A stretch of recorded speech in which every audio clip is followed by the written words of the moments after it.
Hello, sir. So, can you give us your name? My name is Jhun Occidental.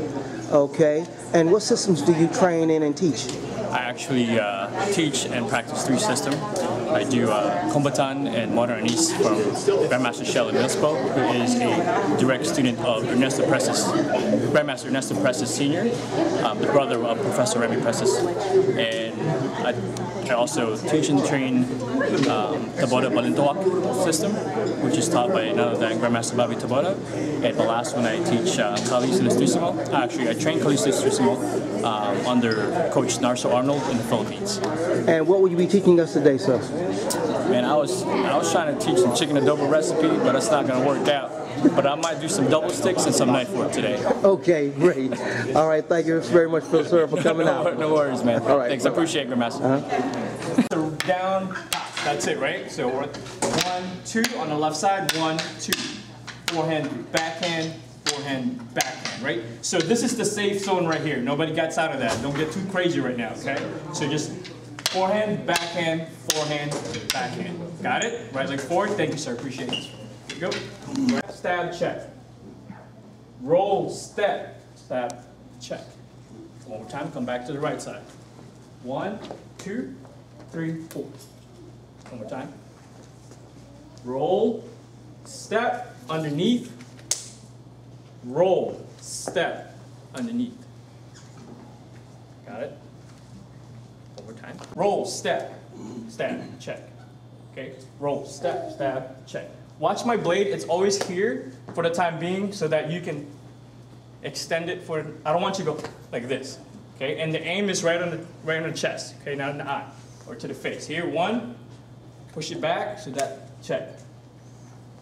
Back, check. All right, let's go, try. Let's go. Quickly. 2. Always know where to come back to. So this is the drill. You just keep doing it. And mind you, right, if you can do it with 1, can anybody play for a second? Your checking hand is this. Right, so it shouldn't matter what you do with it, but the key points is that the key points with the drill is that first, just sensitivity training. Nothing I'm gonna go through. Here, so it doesn't matter what he checks it. 1, I roll, learn this, how to do it. Check, you learn how to cut this way. Come back to that segment again. 1, 2, roll, pop, pop. So you can see, it doesn't matter what you do with it. It still goes in the same motion, but my feet are moving at the same time. Okay, so that's something I'd like to give you guys so that, because people ask me, how do you flow? There's no secret, just train. Right, so you only get out what you put in, right? Yes, sir. So with this drill, hopefully you guys can go home and practice it and play with it. Because eventually, it should just be, it doesn't matter. Right? So see, always constant.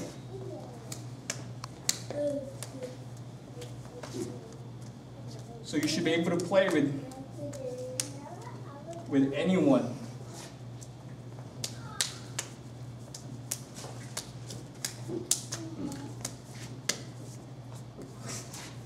So the key is, once you feel that hand, you go after it, see?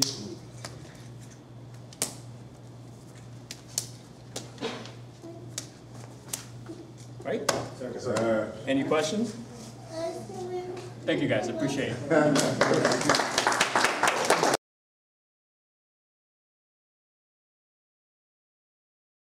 Hello, sir. Can you give us your name?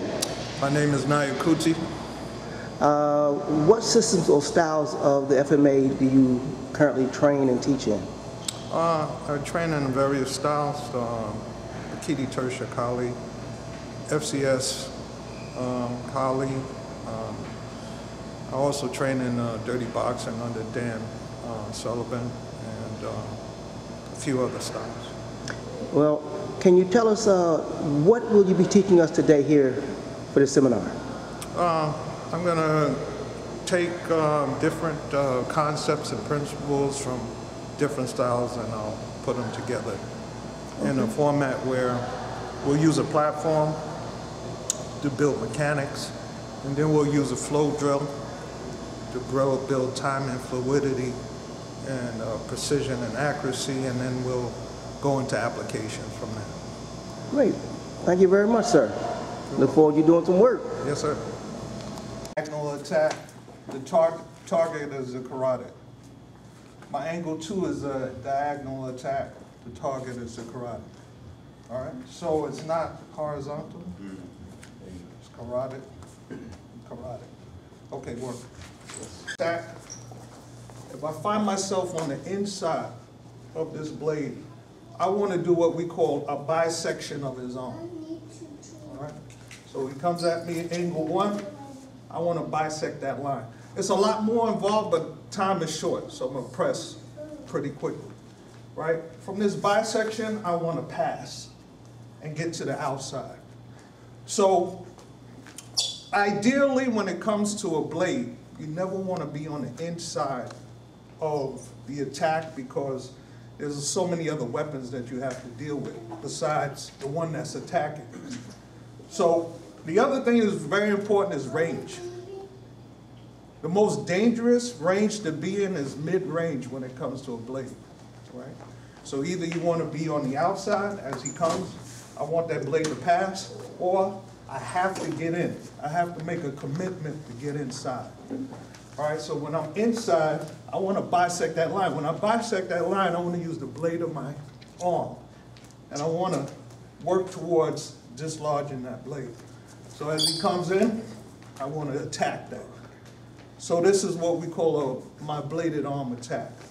But as a result of me not discharging, I have to pay attention that as I bisect this line, he can come under and cut. Right? So I want to bisect the line, and I want to work to get to the outside. All right, now incorporating the idea. Can I have 2 sticks for a minute? Or 2 sticks? Just incorporating this idea of paillon, what we call paillon, umbrella. I'm going to take this same technology from the stick, I'm going to incorporate it into the blade. So when he attacks me on angle 1, I want to cut that nerve, bisect that line, and then pass. All right? So again, he comes in, I step in, I cut, I pass. Let's work that for right now. My hip, and comes up. So when I bisect that line, it comes from the hip, I'm cutting up. So I start from my hip on the left side. I cut up, I pass. All right, work. And step out. So it's just V footwork. But I gotta get in. I gotta get in, and then I gotta get out. Work. And then I cut, I step back out. Now he attacks from number 2, angle 2. I'm gonna cut. So I check, and I cut. So that's my paillon. Movement going to the outside. This is my movement going to the inside. This is my movement going to the outside. Using the reverse triangle footwork. All right, so as he attacks on angle 1, I'm in. Number 2, I cut. All right?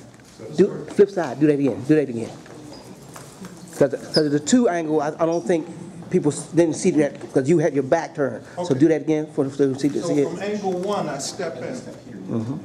I cut the nerve. I step back to neutral. I pass. As he comes with angle 2, I step to my left. I cut up. So I check and I cut. That comes, I want to move towards the inside. So that's the attack. Okay? So I want to be able to get on the inside and jam. I want to jam that attack, I pass and cut. All right? So as the attack comes, I want to jam that. As I jam it, I step back and I cut and pass. So that's the gunting. Gunting just means scissor motion. All right? But on this particular attack, I got to jam the attack, then I go and get to the outside. And that puts me where I want to be. All right? All right. At the mass, and then I pass and cut. So I want to get on the inside of the attack. I don't want to be on the outside of that attack. I still get contact. Right? I want to be on the inside. I want to jam it. I want his shoulders to jerk. And then I press it towards his body. And then I cut. And then, okay? So it's not really the entry, the counter to the attack is the most important aspect of what we do. It's not really, because technically one side, he comes, I mean, I could finish a person quick. You know, it doesn't take a lot.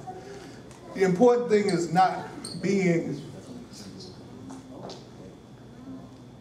injured by the attack.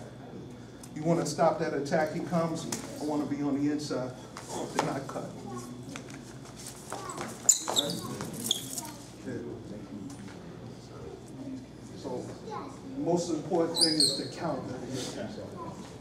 Okay? All right, work. On a horizontal low line. All right, so as he attacks, I want to step to my left. I want to, what we call hack. I want to hack. All right? So as he comes, I want to hack and cut. Hack and cut. So, he comes with the 1. That's my first gun thing I pass. He comes with the 2. I cut up, I pass. He comes with the 3, right? I cut, I pass. He comes with the 4. I'm hacking and cutting. Comes with the number 5. I'm out. I cut. So it's a circular cut plus a hack. All right, so we don't have a lot of time. I need at least 2 to 3 hours to teach this. But we're gonna go 1, and cut. Pass. 2, cut. Pass. 3, jam. That's what happens. You jam him. And he doesn't have a tight grip, he's going to lose the blade. Right, so 3, pass, 4, hack, cut, 5. I'm using my footwork. On 5, I can go inside or outside. So I can go outside, gunting, inside, gunting. If I go inside, gunting, cut. All right, so there's so much I want to teach you, but it's time. But I just want you to see it. So 1, 2, so gunting. 3, 4, 5, 5.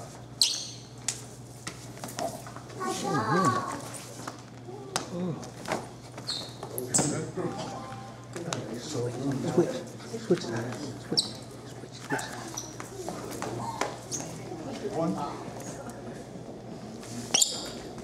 2, 3, 4, 5, 5.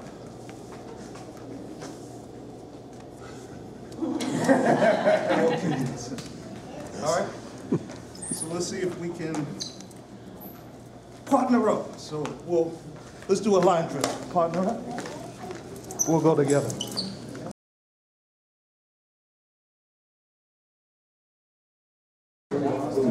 Okay, sir, can you give us your name and your title, please? Hello, I'm Tye Botting, guru in modern Arnis. Can you tell us who's the founder of modern Arnis and when did it pretty much came about? Professor Remy Precis, technically some people think in the 50s, but he studied a lot of different arts and has been evolving basically since he created what he called his own thing. He didn't have a name at first, all the way through until his passing. He was evolving and growing, and a great journey. Luckily I was part of of that. Well, what will you be teaching here today? We're teaching some concepts. I want to connect things like how to get the best out of drills, where some opportunities are in the things you already know, how to make things work for you. That kind of connection that'll work for anything, no matter what your art is. Okay, great. Thank you very much. I look forward to do some work here. Thanks for having me. All right. Where you give some opportunities, and then be aware of one thing. So drill means you've already closed. Okay? One of the things that I think that Guro there has mentioned before is that entry is everything. If you can't get into the conflict the way you want to get into it, you already lost. Okay? Getting in there is everything. But once you're in there, there's a lot of opportunities. So that's sort of, we're going to already have entered. We can spend a whole seminar just on entry. And that would be probably the best thing since anything. But I also want to make this opportunity to get you the most out of drills. So already starting into a drill. Let me still, let's see. I'll still read it here. So some of you guys might have done something called a 6-count drill, box drill. I'm going to take a motion out of this. It's going to be 3 and 12. Okay. I'm going to take a motion out of this. We'll show you the drill just in static. Some of you guys know this, sometimes you don't. So if she comes in with a 3, I block check, I hit with a 9, she drops, comes up, hits me in the head, and I do the same thing. Okay. So this drill here is a lot of fun, right? You can move around, you can do things very, very static actually in place. So what I want you to do is just from the very first motion, right? So you got this incoming strike here. There's a couple things I want you to do. So right now it's give and take. She hits me, I block, I hit her. Let's not do that. There's an opportunity there for either one to insert something. It could be that she's going to attack me on 2 lines, okay? So some half beat, she's going to come in and punch me. So she hits me there, I block, she punches me, oh my gosh, okay? So that's a great thing to practice. The other thing is once I go in here, I block, I can go there, okay? So just those 2 entries, play with those, and then we'll build on some more things, okay? Very, very simple. She comes in with a number 3, which is a horizontal strike to elbows or ribs, and I'm going to block it, and she's going to punch me right as soon as I block, because she knows that either she's going to hit me, or I'm going to block, but it doesn't matter, she's already going to punch me. So it's here, oh my gosh, okay? Start with that one. Once that's comfortable, then I'm going to do my thing, okay? I'm going to try to slip that or whatever. I'm just going to make sure that when I block, I'm punching, okay? And you can think of this with a spotty dagger, right? If you imagine a dagger in your hand, you're going to be doing this, okay? All right, so simple. Let's try that, okay? And we'll build on it and we'll get more complicated maybe. You can set up another thing. Don't just stop. It's not just give and take. Give and take is a great setup for drills so that everybody can play. But there's a bunch of windows in there you've got to take advantage of. The best way to take advantage of them is to do simultaneous actions as opposed to half beats. Half beats are fine, there's nothing wrong with half beats, but it's still, I can shift my gears to watch what's happening each time I step away. If it's a half step, it's still a step. Okay? Simultaneous is, oh my gosh, my eyes have to uncross. I don't know about you, I can't really do that really well. Maybe some of you can. I can cross this way, but crossing the other way is tough. So let's see. Let me steal Louise here. All right, so what I want you to do is we're going to start some simultaneous motions here, and I'm going to take it baby steps, and we'll go as fast as we need to go. But what I want here is I can make him come back with a backhanded strike if I want to. So let's go ahead and program that. So now we're going to sneak in a little bit of tubby or balloon walk. And if I just feed him high, he's going to block and hit me back at the face. Okay? What I want you to do is while I pull this down, I'm going to punch him. Okay? Notice that this hand is doing this at the same time. That's very important. Okay? So what happened is I feeded him, he comes back and hits me, and I tuck that down and feed that. So if you notice, what does this motion look like? It looks like a snake that you're already used to doing. So I'm doing half of the snake while I'm punching him. Boom, boom, okay? Okay? Then I'm going to pull down and hit him. He's going to block it again. And I'm going to hit it. Wow. Okay? Did you dent the fire extinguisher door? Sorry. All right. So we're going to get there. It's very, very simple. So I go over here, bam, bam, bam. Okay? I start that. He blocks. Okay? I can headbutt in here. But I'm going to hook this with a puño and punch him as I finish my snake. He blocks again. Oh, he's just ready to get hit. Okay? So it's simple. It looks like I'm going bam, bam, wham, hook, punch, punch. Okay? Simple? One more time. So I go whack. I pull him in, and what I'm doing is this is a clip. I'm going to clip this to this hip as I start that. Okay? So I'm okay? Hook, hook. Okay? And And if you follow through on that punch, it goes fine. Don't really force the stick. I don't really worry about that. I want this punch to go right through and go through that door. Okay? That's what I care about. I don't care about the stick. The stick is already free and loose. Okay? Sir. And if he hooks, I don't really care.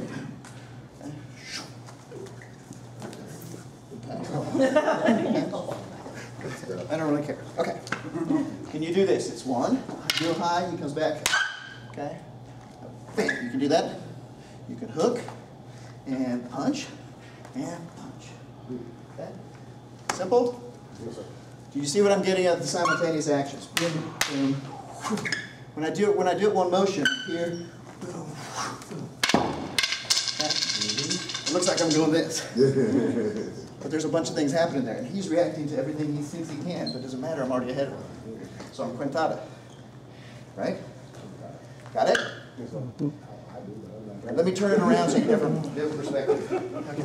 So I fade him, I make him hit me high. It's just what I wanted. Bam, I wanted that. Punch, I wanted that. I wanted that.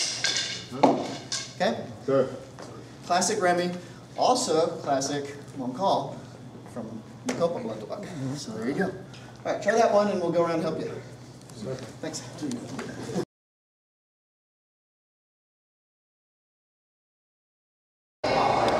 Hello, sir. Could you give us your name and your title? I'm Professor Jeff Ramsey. What systems do you teach? I teach jiu-jitsu and also teach the modern arnis system, the Marpio modern arnis, and the Guk arnis. Okay. What will you be giving us today? We're going to work on some counters that disarms. We're going to work on the C-push disarm and proper ways to counter that disarm. Okay, great. Look forward to seeing you do some work, my friend. Thank you. All right. In Filipino martial arts, I want to point this out real quick. Every instructor I've ever worked with tells me, and it's the truth, that disarming is an opportunity. Which means that when you're hitting with a stick and you're trying to actually hit somebody, you're trying to come in and be able to hit and counter with a stick, most of the time you're not going to be able to get a hold of a good stick fighter stick. Okay, but when the opportunity happens, we have to be able to see that window of opportunity, be able to get inside and take advantage of that opportunity. Now, I'm going to start with, in the Guk system, there's 32 disarms. And within those disarms, it's amazing, each of those disarms have intricate movements, like you were talking. Each of the different movements that we do in those disarms allow you to move, to be able to look at people's strengths and weaknesses of the grip or the body positioning and everything. So I'm going to start with number one today, because there's so much to work on, but we're going to start with number one, which is called a C-push, what we use in the modern arnis. That motion is going to be very simple to start with. I'm going to show you how to make that technique work. And then I'm going to take it one step further and show you a bunch of counters for it. And in the Guk system, he has, in the 32 disarms, we work basically 7 different counters for each disarm. So it's a lot of motions. But what it is, a lot of times you'll see that the same principle applies to every single disarm. What I do in jiu-jitsu is I use it's a principle rather than technique. Anytime I go to seminars, I like to teach principle, because then you guys can take them back no matter what art you study. You can take those principles back and apply them to what you do. The principle that applies to this particular thing we're going to work on today is a leverage point and a connection point. Anytime you have a connection point when someone grabs a hold of you, that allows them to apply leverage. Everybody agree? So it could be a throw, it could be a joint lock, it could be a disarm, okay? It could be a strike. So what we're going to do today to show the counters to those disarms is to be able to either nullify the connection point or the leverage point. And if you can get rid of one of those two, in essence, you can counter. Okay, so that's how we're going to do that. We're going to plug that into the drill today. Come on, please. Good to see you, by the way. All right, so the C-push looks like this. He gives number one strike. I'm going to block inside here. Now, as I move here and block, I want you guys to cover, keeping this left hand up right here on the top of the stick for now, just to get used to this. Okay, now we're going to transfer down to the edge of the stick to get maximum leverage.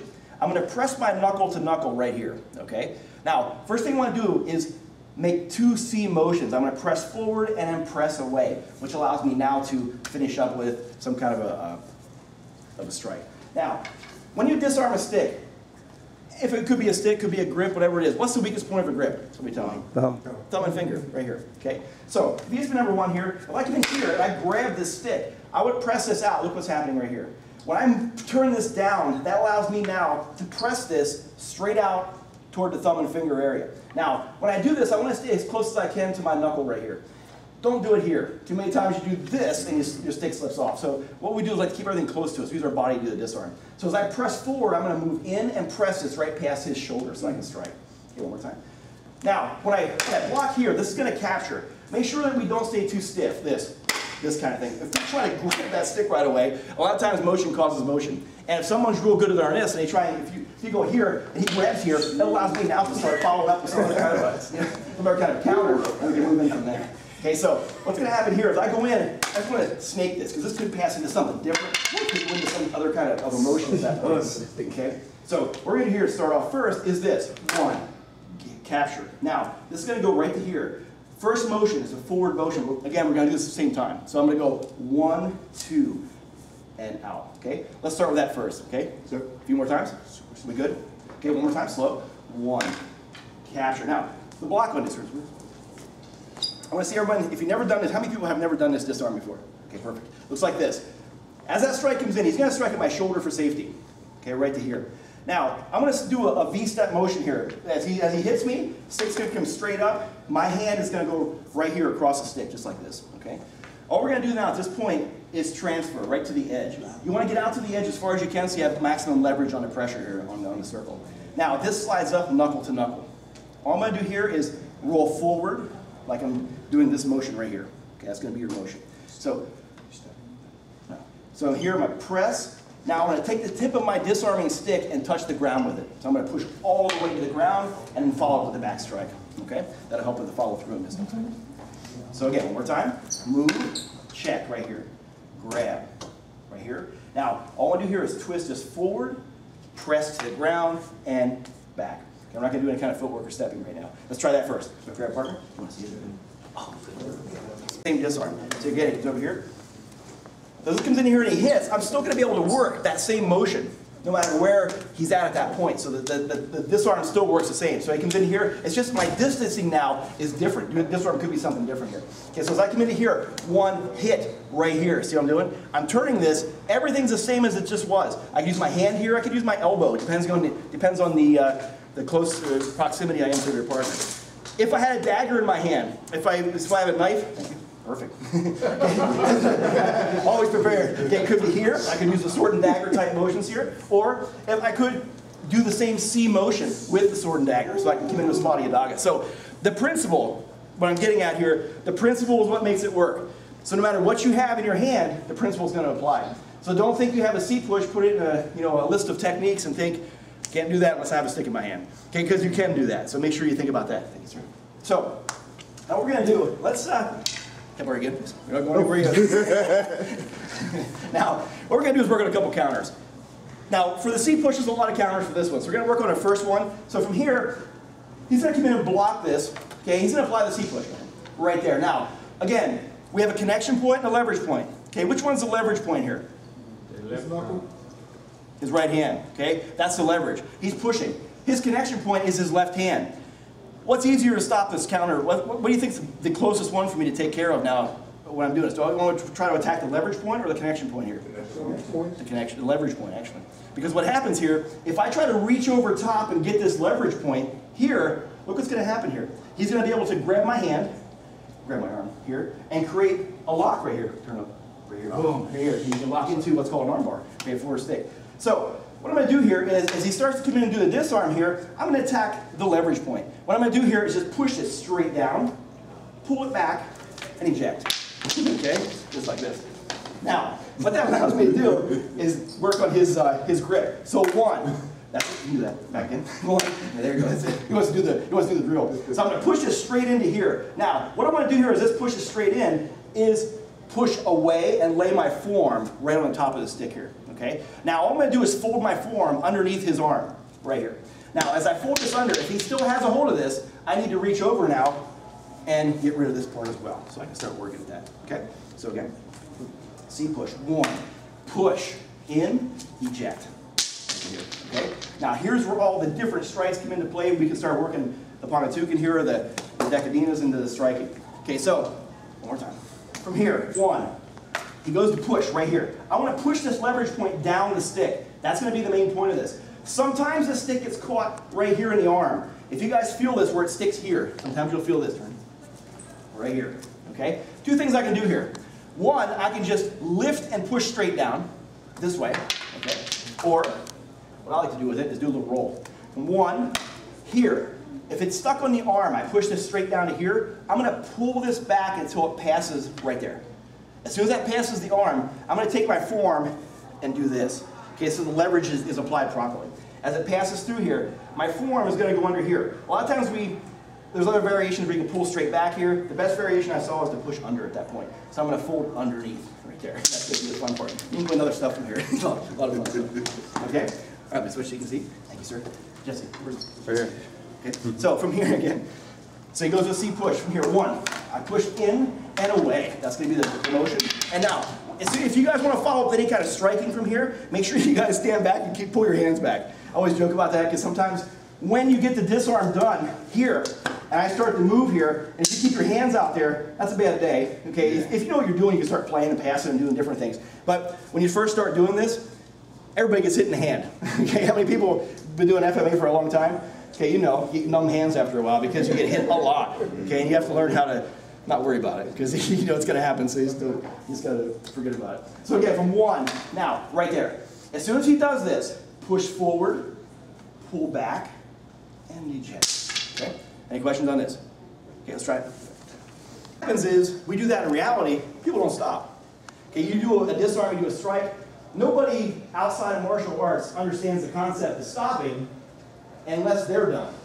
You understand what I mean? So if you're in a combat situation, nobody stops, you know what I mean? Nobody stops, they don't think, okay, I got my technique done, because they don't think about the technique. Their technique is when you're stopped moving, or they got their point across, then they're done.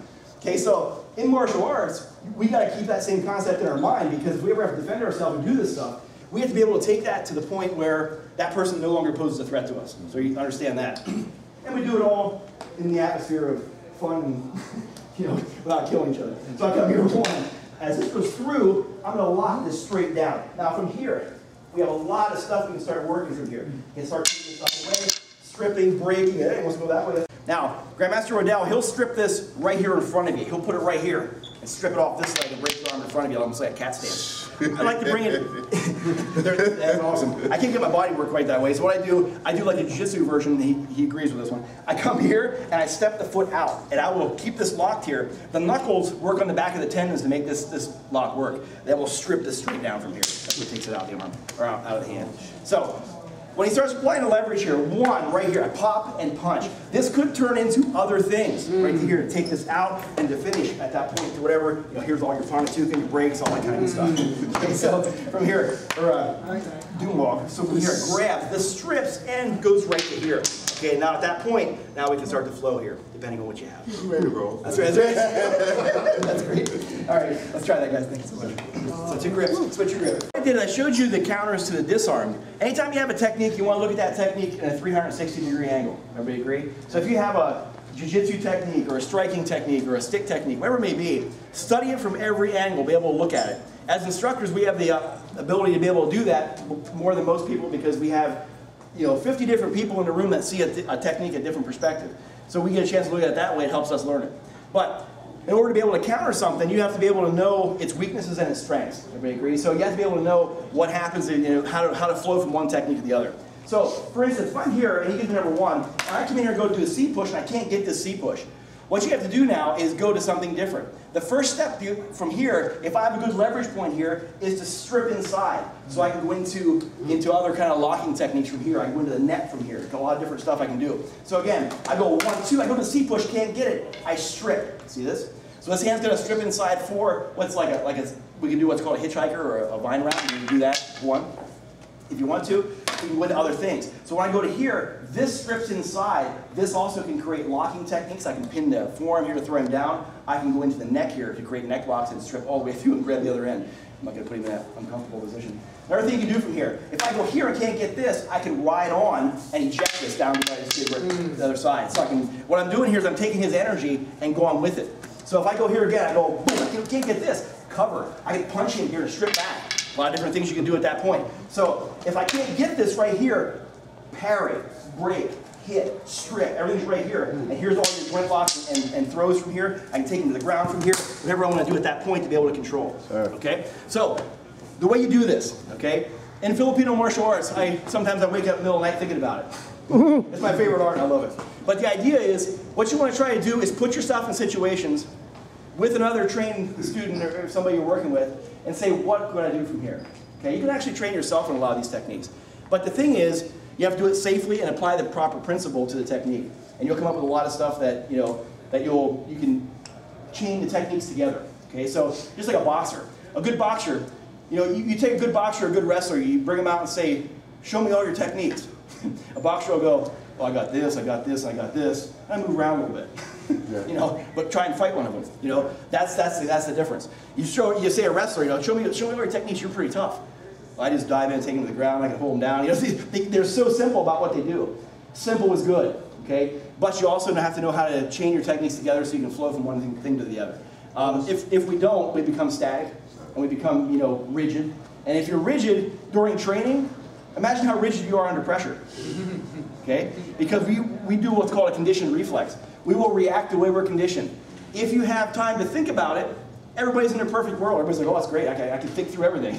Okay? But when you got someone in your face, screaming at you, swearing at you, grabbing you, pushing you around, now what are you going to do? You're going to react how you train.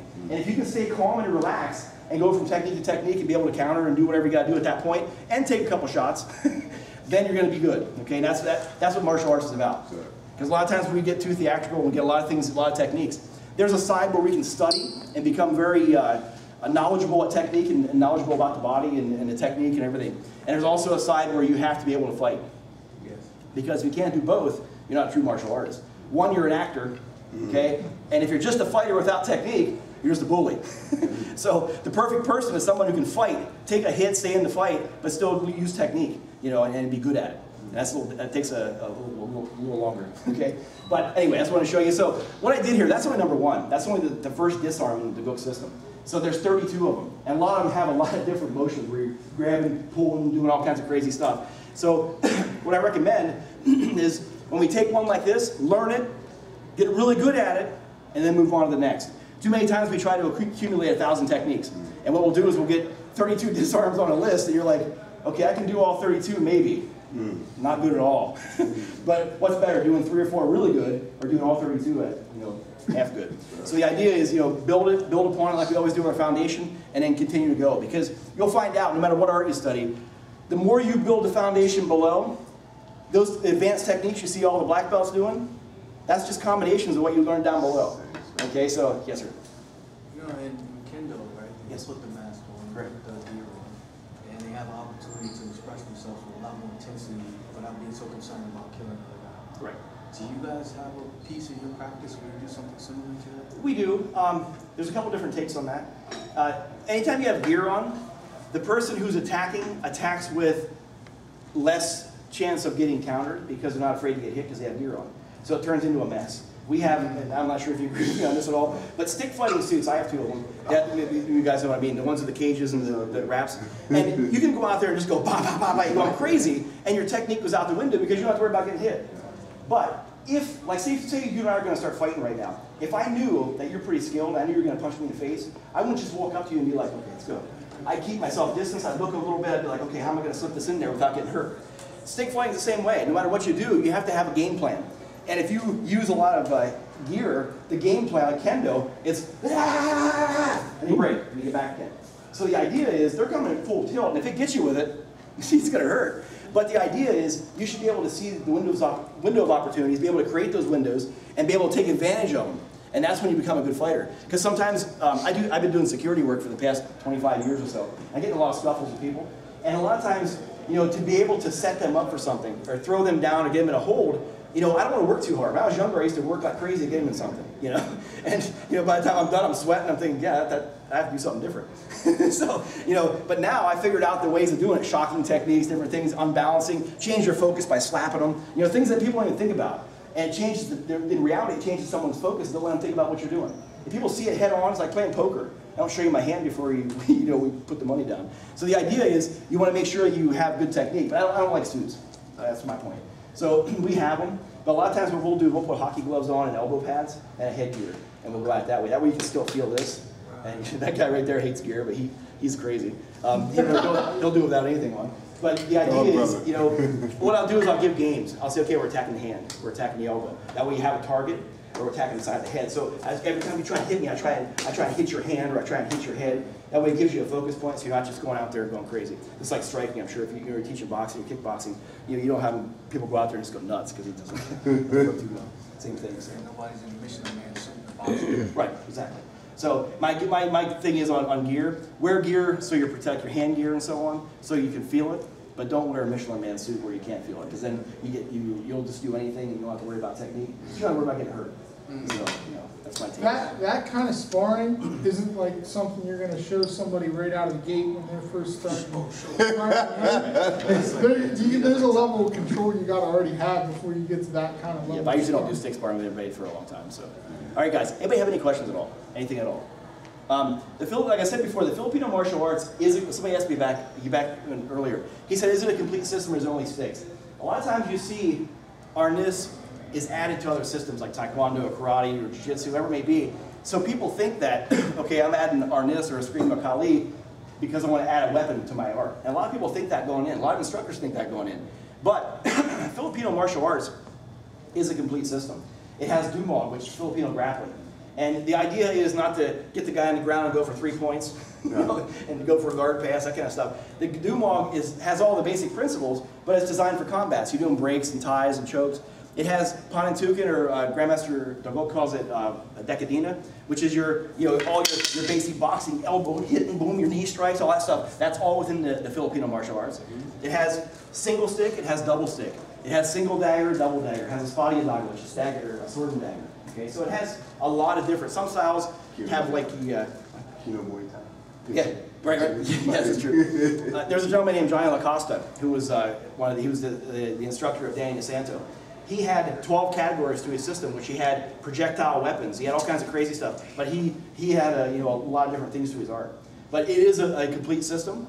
And if you know a lot of Filipinos, they don't write it down a lot. So you have to learn it by feeling it and seeing it. So it's not organized like over here, where we write everything down. We want to write everything down in a big list so we have it.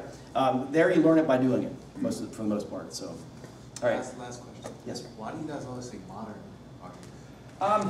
Grandmaster Ray Fresas, he invented his system of Filipino martial arts based on, and he called it modern arnis. What the original arnis system would hit you with a stick, hit your hands, hit your, and a lot of people didn't like it. And what he was trying to do is he was trying to propagate the modern arnis around the world, and he wanted to be more, he wanted people to do it and not run away from it.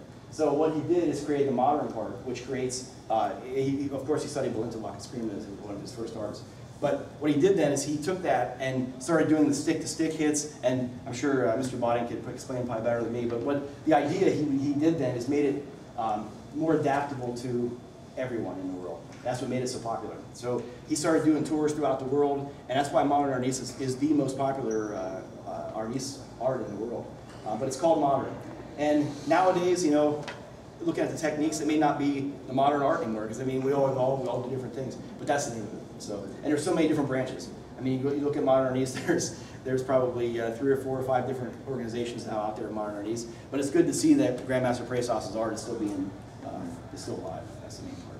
So, want to add anything to that about The only other thing is in the Philippines, right? So if you're naming something modern, that's like saying something is Kung Pao boxing, right? It's a foreign word, so it sounds cool over there. So modern doesn't sound so cool here. So that's part of it. But that's exactly right. Hitting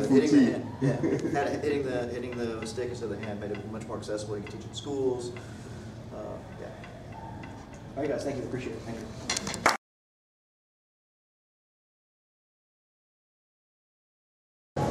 Okay, sir, could you give us your title and your name, please? My name is Cyrus Bongon, and I have a master instructor rank with Grandmaster Nick Elizar in World Nicholastic Scream Muscle. The system is Balintawak. Great, and it was created by whom, sir? It was founded in 1950s, somewhere around that year, by Grandmaster Anchong Bakon, and it was passed on to Chofilo Velez, late Chofilo Velez, Grandmaster Villasin, and then to Grandmaster Nick, Grandmaster Bobby Tabata, and the great masters of Balintawak that are alive right now. Great. And what are you teaching today? I'm going to teach basic Balintawak, body evasion, and we have the term sikit or hipos, which is keeping your stick hand safe from grabbing and disarming. Okay, great. Look forward to seeing you out here on the floor, sir. All right, looking forward to it. Thank you. All right. Do it slow. Make comments that we pause a lot. Okay, when I strike, they always see this. Okay, pausing. Okay, that's ignorance for someone. Okay, we have this training we call hipos or sikit. Hipos means we keep. Sikit means tight. Hipos means it's also safe. So in your drill today, we're gonna practice. And by the way, another comment is that why do we block like this? Okay? Yes, it's not safe because it will bounce, right? If this one breaks, it's gonna hit me. If this one goes in, if he's stronger, it's gonna hit me. Basic malintawak for everybody, we have this. We fear this more than this. Okay? So this is for safety. Okay, just in case he's stronger, I still have my hand. I can grab him and do this. Right? I can do this. Lifting up. Right? You can do this. Grab here. Strike. Okay. We can do this. We punch. We can do this. Right? So this is what we fear most. For your training today, we will practice hipos and sikit. How do you call this in English? Retract. Okay? From here, he's going to retract. You see that? It's safer. I can't grab him. Okay? I'm always taught that we do not expose our hand this way because he can. If it's a blade, we can slash, and that's a disarm. Same way, if it's too exposed, then here.